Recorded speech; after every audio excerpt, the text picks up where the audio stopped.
Hey everybody, it's your boy Terry O'Brien with JT Sports Cards. Got another video for you. Now, a lot of people, when they think about grading cars, they get kind of confused on which company to use. Of course, your top three being PSA, Beckett, and SGC.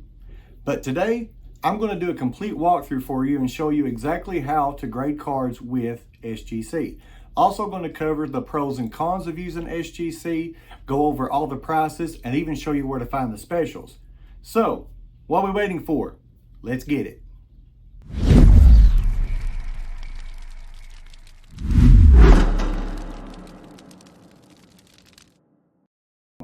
Hey everybody, Terry O'Brien back here with JT Sports Cards. Like I said, here to bring you a video of a total walkthrough of how to submit cards to SGC. Now, before we get into this, remember, if you're new to the channel, please like and subscribe and make sure you turn all notifications on so you don't miss anything that we post for JT Sports Cards. Now, starting at the beginning of the grading process is how do I prepare the cards? And this doesn't matter whether it's SGC, PSA, Beckett, whatever. This is how you want to provide the card. You're going to need two things to make sure that your cards are taken care of. Number one, you're going to want penny sleeves. Now, the reason you want the penny sleeves is because whenever the people that are grading the cards at the company, they've got to reach into these cases, these that I'm going to show you here in a second, and they got to pull your card out. Now, if you have already taken the time to take a cloth and kind of wipe off the cards and stuff to where the surface is nice and clean, the last thing you want is for somebody to reach down in there, pull it out, and get a nice big fingerprint on the surface. They will actually count off for that. So you're going to want to make sure that the cards are good in that, but you're going to put them in a penny sleeve. These right here are a lifesaver in making sure that the surfaces on your cards stay just as clean in the grading process as they do when you put them in the mail. Now, the cases I recommend are the Card Saver 2s. Now, the Card Saver 2s are a semi-rigid case. They are definitely bigger than a standard card, and it gives you plenty of room to be able to slip the card in the penny sleeve down in the case. So you want to make sure that your cards are there, and you want to make sure that you got them together. Now, once you got all the cards together, what I suggest is that if you have a bundle, is you want to rubber band those things. You want to make sure there's a rubber band around the lengths of the stack as well as the widths. You want to make sure it stays in that one spot. Now, if you get your cards together, and we're going to go through the submission process, but I want to talk about shipping. Now, whenever you're shipping the cards, you have to find something that's going to protect them. And I have two recommendations that you can use.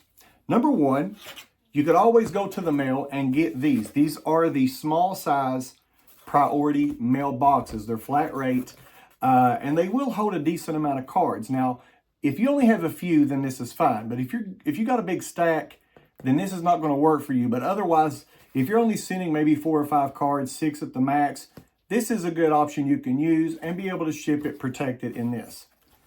What I do is I use these boxes. Now, any of us that's ever graded cards before, whenever we receive the slabs back, either from PSA or even from SGC, they always send them in boxes like these. Hang on to these because these are the perfect things to use to ship cards in to get them graded. And if you see the way the box opens, this was obviously an old PSA submission.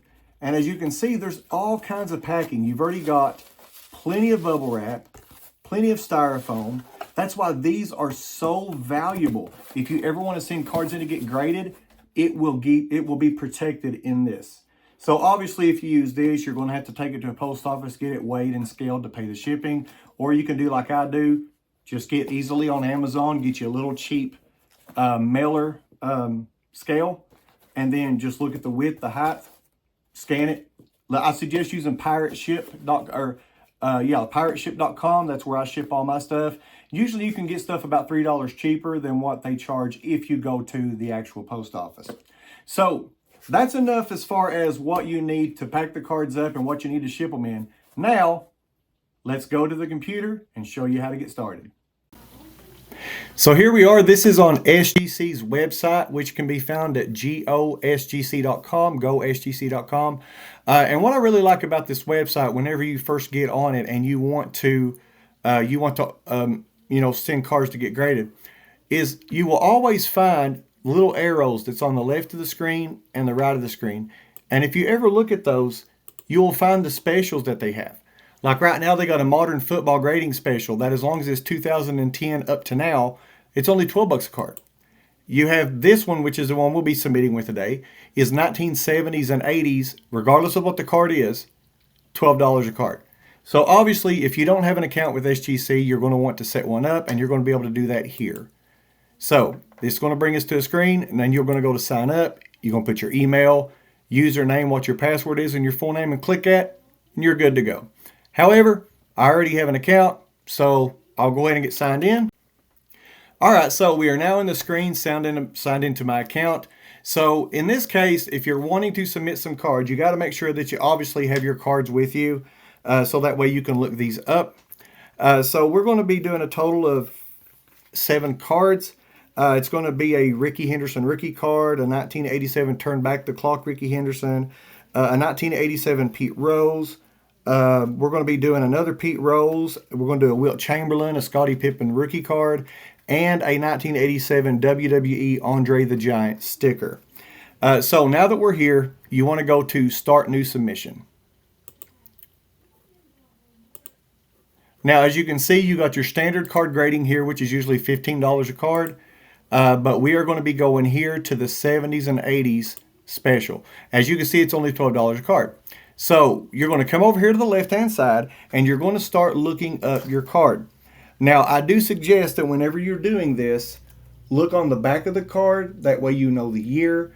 You know exactly what to find. You know the number of the card in that specific set, and you also know the player's name. That is the easiest way to get them to find it in the database. So looking on the back of the Rickey Henderson rookie, looks like we have a 1980 Topps number 482. So over here we're going to go 1980 Topps 482. And as you can see, there pops up the Rickey Henderson. Now when you click on it, it's asking you to enter a declared value. Now this is only because that they insure when they ship cards back to you. So this is so that you let them know with each card how much the value is. So that way, if something gets lost in the mail or damaged, the insurance will pay the total value so that you still get your money back on your investment just in case something goes wrong. So this one is in pretty rough shape, but it was really hard to get a Rickey Henderson rookie, especially around the time that he passed away. So I'm going to estimate this one being probably worth no more than about $35. Now, obviously, raw card grading. Now, as you can see, when we go back here to enter the next card, our Rickey Henderson is already over here. There's the 80 Topps Rickey Henderson. Down here it has the total value and then your grading fee. Right now we're still up to just $12. So let's move on to the next card. And the next card we have is a 1987 Topps 311. So we're going to do 1987 Topps 311.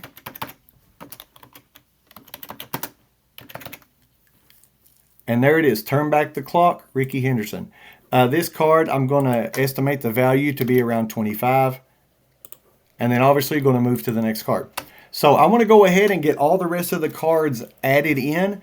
And then I'll bring you back to that screen and show you how we go through the submission process.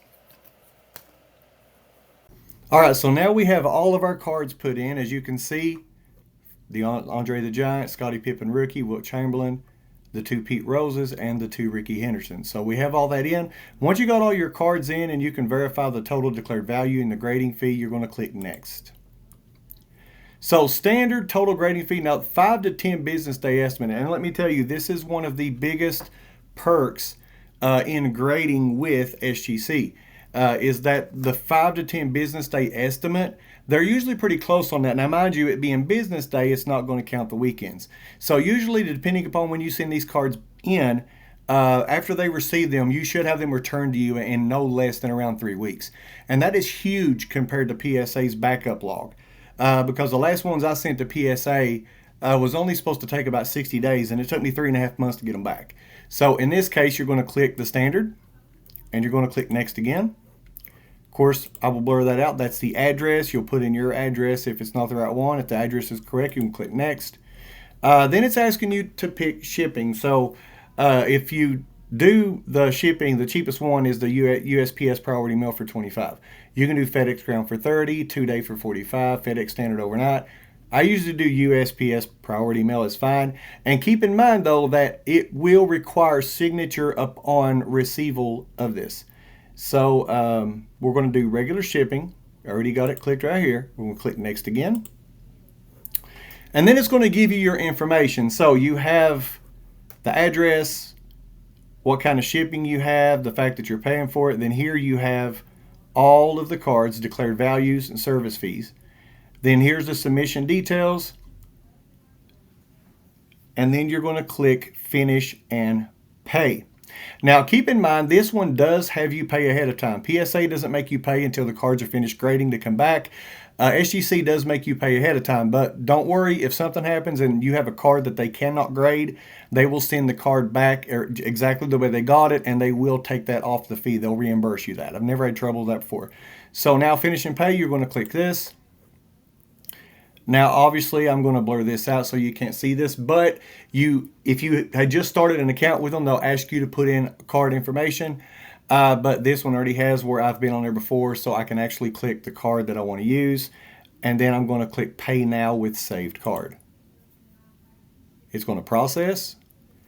And it's been paid for, ready for submission. Now, as you can see here, it has the shipping instructions. So this is the address. You want to take note of this address. This is where you're going to send it out. However, you see where it says print your invoice. These are forms that you must print out and you must ship with the cards. So we're going to click print your invoice, and this is the items that they're going to have. You're going to have the invoice order. It's going to have all the information again. It's going to have all the cards. So when you go to click on print, it's going to pull it up in this one piece of paper. So I actually have my own printer here at the house. So I will go ahead and actually get that printed off here. And then once that's done, I'll bring you back into the video and show you how to pack everything in the box and how to get it shipped out to SGC. Now that we have finished the phase of purchasing the cards to be graded, we've got them all in their little card saver sleeves. We've already got our invoice printed out. Now it's time to start putting the box together to ship to SGC. Now, like I said before, whenever you have your cards in the card savers, make sure they're in penny sleeves, rubber band them so they stay together. But once you do that, it's good to take some pieces of cardboard that are just a slightly bigger than the card savers you're using, and also rubber band them as well. So it gives you a little bit of extra added protection. Now, whenever I'm boxing this up, the first thing you want to do so you don't forget, make sure the invoice is in there with the cards. One way you can do this, and I've done this before, I will set the cards inside the invoice, and then I will literally fold the invoice around the cards. By doing this, you know that the person that's going to be picking them up to grade them is going to get your invoice as well. So I'm going to use this PSA box that already has all of this bubble wrap in it. And I'm going to show you exactly what I do. This bubble wrap is a big long piece, and part of it is already shoved out into the bottom that already has the bottom of the box cushion. You're going to take the cards and you're going to put them in the bottom right on top of the bubble wrap. Like this. As you can see, there's the cards. Now, all of this other thick part of bubble wrap, fold it over. You got this little styrofoam piece, fold it down, and then close your box. Now, this is sturdy. It will not move anywhere, will not shift in the box at all. So at this point, all you can do is tape this up. Remember the address that it said for you to ship it to for SGC. Now, myself, I'll print my own label off here at the house and stick on it using pirateship.com. Be sure to check it out. You can get discounts on shipping with USPS. Otherwise, once you got this taped up, just go to your local post office. They'll weigh it, charge you the fee, put the label on it, send it to SGC. Now, like I said, SGC gives an estimated 5 to 10 business day turnaround, which is actually great turnaround times. And we're at the portion now that I want to talk about the pros and the cons of using SGC. Let's start with the pros first. Biggest pro of using SGC is cheaper grading prices. Even if they are not running a special and you want to just have regular cards graded, it's only $15 a card. Now, If you are even a collector's member with PSA, the cheapest you can get without a special is 18, but it's a 20 card minimum. However, the $15 with SGC, there's no minimum. You can send in one card and only pay 15. You can send in 20 cards and only pay 15 a piece. Plus, you're going to get them back quicker. The other pro is going to be the fact that the turnaround times, obviously. PSA, their slowest or their soonest turnaround time right now is around 60 days. So if you put that in business day time, you're talking 2.5 to 3 months. However, SGC, 5 to 10 business day turnaround. Giving the time that you ship it and the time you receive it back, you're looking at about 3 weeks to maybe a couple of days over, which is only a third of the time that it may take to get a submission back from PSA. Another perk to SGC is a lot of people like the black and white look so that it doesn't clash with your card regardless of what the color. The SGC cases that are in black and white are commonly referred to as the tuxedo. So any of your cards, regardless of color, is going to pop against the black and white background. Now, the major con to SGC is that if you are grading to resell, not for your PC, but to resell the cards, SGC doesn't command as much of a price as PSA does. However, I think it is a great viable option for those people who can't afford to pay the high dollar amount and who want to keep the cards just for their possession. My opinion, personally, I do think that vintage cards, the older looking style cards, especially the old baseball, look the best in SGC slabs. So there you have it, guys. That's how you submit to SGC. That's from start to finish. So hey, what do you think? Have you ever submitted with SGC before? What's the biggest card you've ever seen and what's its value? Just let me know in the comments. But until then, this is Terry O'Brien with JT Sports Cards. Thanks for watching the video. And until next time, God bless and peace.